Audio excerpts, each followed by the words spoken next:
Bismillahirrahmanirrahim. Assalamualaikum warahmatullahi wabarakatuh. Akhirnya kita tahu semua dari berita yang sudah dipublish ya, bahwa Gerindra yang tentunya punya jago tersendiri, dan kita tahu itu adalah sang jenderal, yaitu Pak Prabowo ya, mendapat dukungan dari tiga partai ya. Tiga partai, ada PKB, ada Golkar, ada PAN ya. PKB, Golkar, dan PAN resmi berkoalisi sudah ya. Artinya ketika mereka mendukung Pak Prabowo sebagai capres dari Gerindra, itu yang menambah semangat, katanya begitu dalam orasi pidatonya ya, semakin bersemangat ya.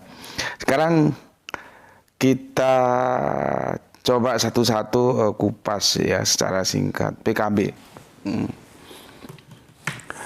PKB tentunya karena ada ambisi dari ketuanya ya, yang kita tahu sejak dahulu kala kepingin banget jadi capres ya, tapi tetap aja belum kesampaian. Apakah tahun ini akan kesampaian? Kita belum tahu juga, karena ada sosok yang masih dinanti-nanti, dan itu menunggu keputusan MK atau apa gitulah ya, tentang usia berapa bisa menjadi capres. Ya itulah yang namanya politik seperti itu ya. Itu PKB. Tapi kalau kita lihat ke belakang, seandainya PKB itu masih di tangan almarhum Gus Dur, atau dipimpin orang yang arah politiknya seperti Gus Dur, sepertinya apakah dia akan mendukung Prabowo ya, atau Gerindra, yaitu teka-teki juga ya, karena sesuai dengan dinamika yang ada. Karena kita tahu PKB itu pendirinya kan Gus Dur, cuman terjadi sebuah peristiwa di mana pertarungan antara keponakan dan paman, yaitu ketua partainya sekarang, itu kan akhirnya dimenangkan oleh keponakannya, sehingga Gus Dur terlempar dari partai yang dia bangun sendiri ya, yang dia besarkan sendiri ya. Baru dari itu kita semua tahu ya, begitulah politik. Orang yang seharusnya dihormati sebagai sesepuh terlempar keluar dari pusaran partai yang dia besarkan, dia bangun ya, dia gagas ya, akhirnya menjadi orang asing bagi partainya sendiri. Padahal, jadi kalau kita ditanya sejarah, PKB itu ya Gus Dur, PKB itu bukan Muhaimin, karena sejarahnya begitu, karena memang beliaunya yang membangun ya partai ini. Oke. Dan Muhaimin pun menjadi masuk ke pusaran nasional itu kan karena ya tangan dingin sang gitu ya, Pak Le gitu ya, dari dia. Kita nggak tahu kenapa itulah. Padahal masih ada hubungan keluarga ya. Akhirnya ya politik ya begitu, berseteru ya, dan dimenangkan oleh sang keponakan, sehingga PKB ada di tangan dia. Sekali lagi, seandainya PKB dipimpin oleh almarhum Gus Dur, atau orang-orang yang kerangka berpikirnya seperti almarhum Gus Dur, tentu akan tidak bisa kita pastikan apakah akan mendukung atau tidak ya.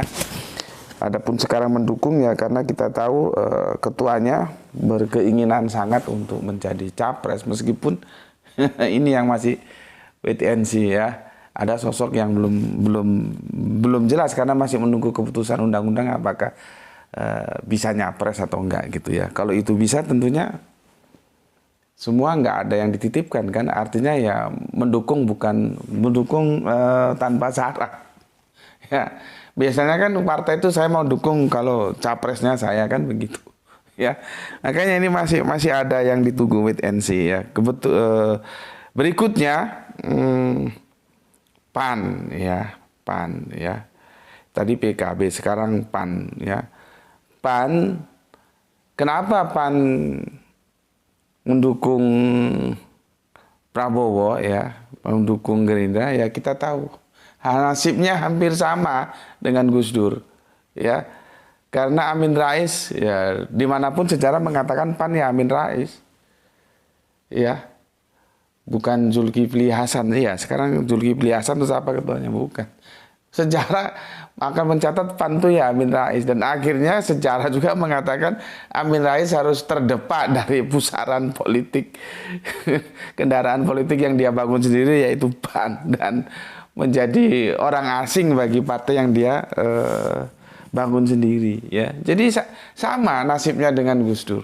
Ya, itulah politik itu gimana ya? Apa nggak ada ewuh pekewo atau rasa hormat terhadap para sesepuh? Ya, dua tokoh ini kan yang mendirikan partai itu sendiri dan terpelanting dari partai itu sendiri. Coba bagaimana kejamnya politik itu ya. Sudah nggak ada rasa ewuh pekewo ya. Seandainya Amin Rais masih mengendalikan PAN ya, meskipun tidak harus menjadi ketua tapi menjadi Dewan Penasehat atau apapun lah ya, yang tentunya dia akan tidak membawa PAN itu untuk mendukung Prabowo atau Gerindra ya. Karena apa? Ya tentunya ada alasannya. Karena yang itu nanti mungkin akan kita bahas, Prabowo kan akan melanjutkan, artinya dia merupakan kelanjutan dari kebijakan-kebijakan Jokowi ketika dia memimpin negeri ini. Sedangkan Pak Amin kan tidak setuju atau tidak searah haluannya dengan Jokowi. Ya, jadi bisa kita pastikan seandainya PAN itu masih dalam genggaman gitulah ya. Genggaman Pak Amin Rais tentunya tidak berlabuh ke sana ya. Oke, itu PAN ya. Kemudian Golkar ini gimana Golkar ya? Golkar juga mendukung ya kepada Gerindra, tapi untuk Golkar nanti akan kita bikin videonya tersendiri lah ya. Sementara itu yang bisa aku sampaikan dan analisanya hanya sekilas saja. Kita menjadi bertanya, apakah itu menjadi kekuatan yang signifikan untuk Prabowo menang menjadi presiden? Itu menjadi sebuah tanda tanya yang tidak gampang juga. Tapi kalau kekuatan politik oke, karena semakin banyak partai politik ya, setidaknya ada PKB, Golkar, dan PAN yang sudah resmi berkoalisi. Jadi kalau kekuatan politik oke, tapi kekuatan nanti apakah kekuatan politik itu akan mendorong dia untuk melenggang menjadi presiden yang juga sama. Jadi kalau Imin itu kan pingin jadi capres sejak dahulu kala, kalau Prabowo kan sejak dahulu kala pingin jadi presiden. Nggak tahu ini maju yang keberapa kalinya ya. Apakah nanti akan terpilih?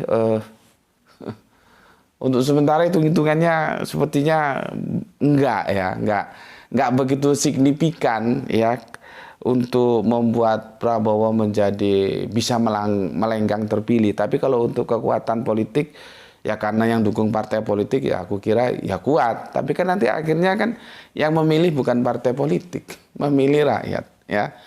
Dan rakyat ini nanti kan akan menentukan pilihannya sendiri gitu. Aku kira itu laporan yang bisa aku sampaikan sebagai ulasan-ulasan seringan saja kepada kalian semuanya. Nanti Golkar akan kita bikin bahasannya secara khusus ya. Tadi PKB, PAN sudah kita